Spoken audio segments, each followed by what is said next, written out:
And welcome back to Michigan International Speedway. We're riding along with Steve Arpin. You see a little steam off the right front of this race car. Looks like overheat. We're hearing that he may have an engine going away.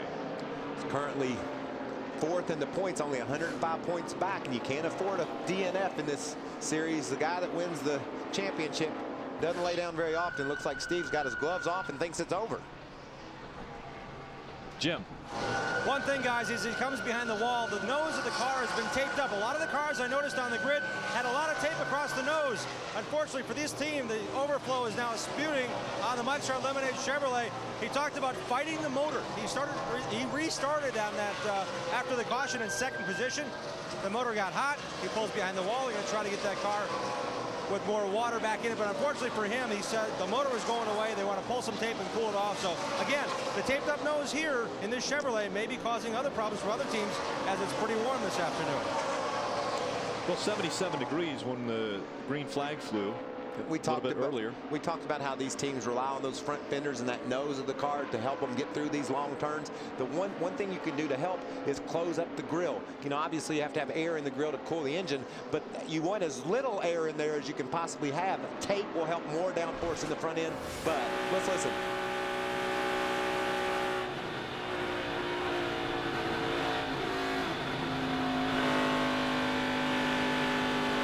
You can already see the steam coming out of the overflow there at the right side base of the windshield. You just know that sound. Nothing good could come from that. As a driver, you think, darn, my race is over. As a car owner, you think, wonder what that just cost me. We saw Clay Rogers being pushed behind the wall, so all of a sudden the attrition rate goes up. Yeah, we have currently 11 cars on the lead lap. Frank Kimmel's actually the last car on the lead lap, and he's about to go a lap down. But that lead for Craig Ghost has been maintained anywhere from 3.5 to 4 seconds. Oh, and he's into the back of the 10. The 10 not deciding on a line there. That's Rick Clifton in the 10. And Craig Ghost has to lock the brakes up to avoid collision. I think the 10 decided on the line. It was just the same one that Craig Ghost thought he wanted.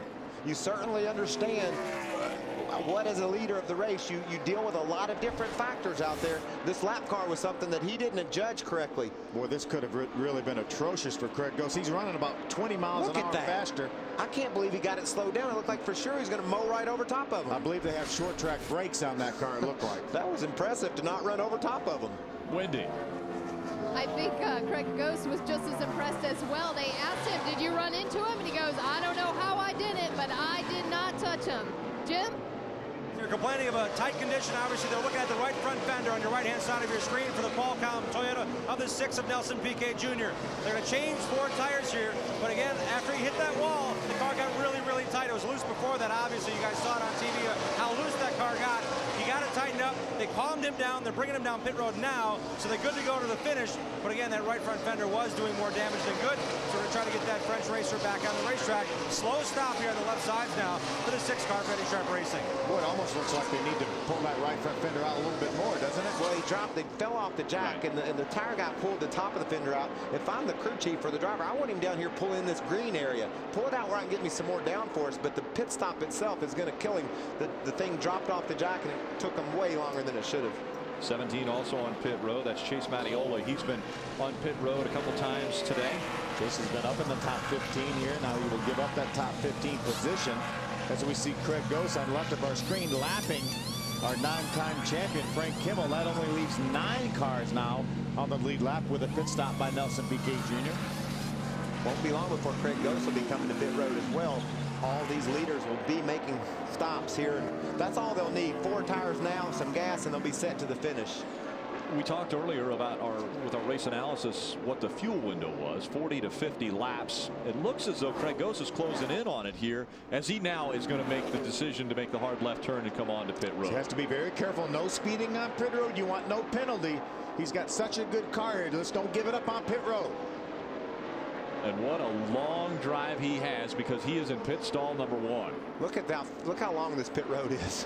And it seems like in the car even longer, doesn't it? That's why it's important to remember what you said, Phil. No penalties. We've got a fast car. We got a lead. We need to be conservative on this pit stop. We don't have to force the issues. I'll come down pit road at the right speed. You guys just give me a normal, consistent pit stop. Wendy, is that what's happening? That's what it looks like. They are going to make another track bar adjustment, but a stop Johnny Allen called by the crew chief is going to be 4 tires live for 2 tires by some other guys on pit road. Craig Ghost told me his car was better on the short runs yesterday. From today's run, I do not believe it. Trouble on the left rear tire causes a longer pit stop for our leader, Craig Ghost, which I'm not sure if that will be quite enough on that lead. He had about 3.5 seconds when he came down pit road. Tim George sideways. He may have had to drive around the car to get in. We saw Rob Brett leaving pit road. Quite a few cars on pit road now. Again, when our leader took to pit road, there was 11 cars on the lead lap. Now we only have 8 cars on the lead lap.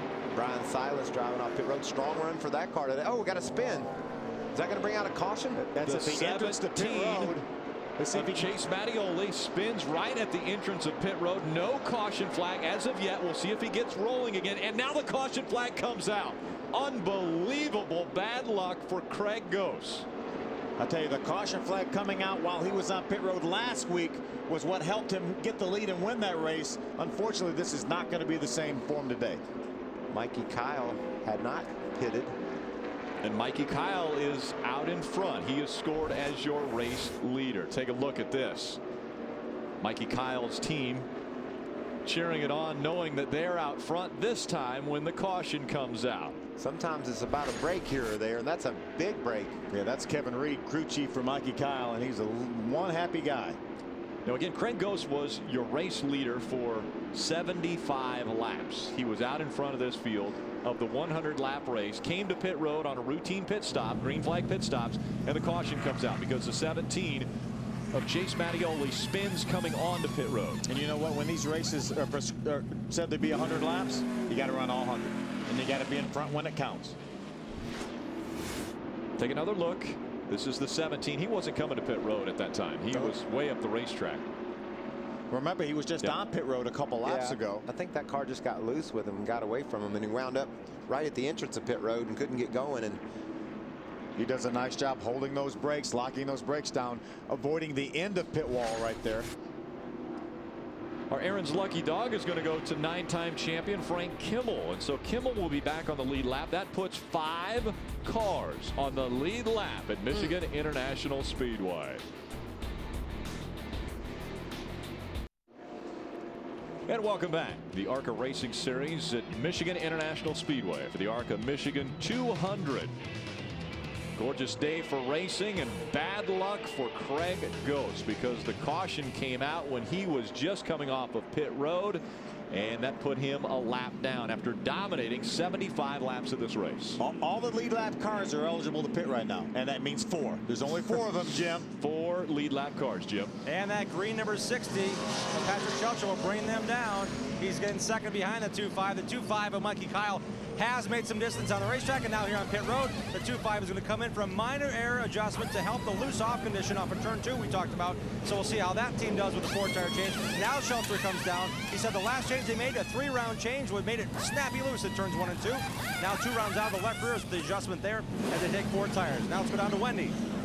Joey Coulter, who was in third when he came down pit road, could not get on the bottom. He would lose the front tires. Crew chief Harold Hawley is making a 1.5 round down on the right rear track bar, along with an air pressure adjustment, 4 tires, and it looks to be a solid stop for Joey Coulter.